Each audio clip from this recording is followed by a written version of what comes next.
মিতা চলে এসেছে মিতার রান্নাঘরে। দেখো আজকে চিংড়ি মাছের মালাইকারি করব। তা চিংড়ি মাছ নিয়ে নিয়েছি আমি 5টা।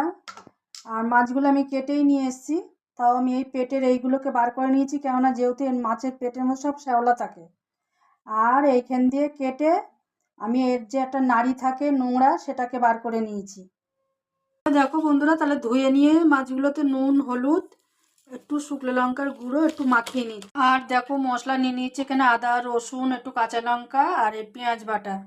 আর তার সাথে আমি এটা পেস্ট করে নেবো, একটু কাজু বাদাম আর একটু মৌরি একটু সর্ষে, এগুলোকে একটু পেস্ট বানিয়ে। দেখো বন্ধুরা, তেল গরম হয়ে গেছে, মাছগুলো নিয়ে অল্প করে, বেশি ভাজবে না, অল্প অল্প করে ভাজতে হবে একটু চকি। দেখো বন্ধুরা, মাছটা এই যে এইভাবে ভেজে নিয়েছি। আর এই তেলের মধ্যে একটু গোটা গরম মশলা দিয়ে দিলাম আর দিয়ে দেবো পেঁয়াজ বাটা। দেখো বন্ধুরা, পেঁয়াজ বাটা দিয়ে এবারে আদা রসুন আর কাঁচা লঙ্কা দিয়ে দেখো হলুদ গুঁড়ো দিয়ে দিলাম, স্বাদ অনুযায়ী লবণ দিয়ে দিলাম, একটু রং ভালো হওয়ার জন্য একটু কাশ্মীরি লঙ্কা দিয়ে দিলাম। আর দেখো চিনি দিয়ে দিলাম, এটা তো দিতেই হবে, একটু মিষ্টি মিষ্টি হয় না। এবার সবটাকে মিলিয়ে এবার ভালো করে কষে নেব যতক্ষণ তেল না ছাড়ে। আর দেখো বন্ধুরা, আমি এই যে নারকেলের পাউডার কিনে নিয়ে এসেছি, মুদিখানার দোকানে গেলেই পাওয়া যাবে। দেখো গরম জল দিয়ে এটাকে আমি একটু গুলে নেব। তবে দেখো বন্ধুরা, এটা নারকেলটা গুলে নিয়েছি পাউডারটা, দেখো কত সুন্দর হয়েছে।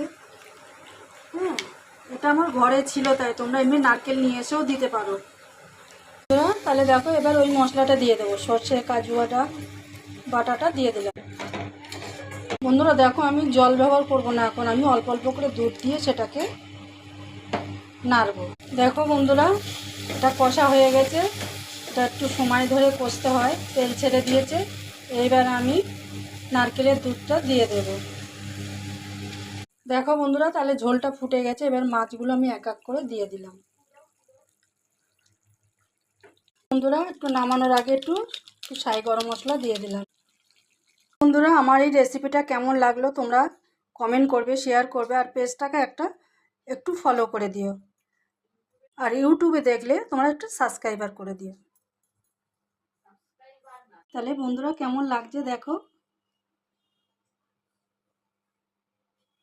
সুন্দর লাগছে।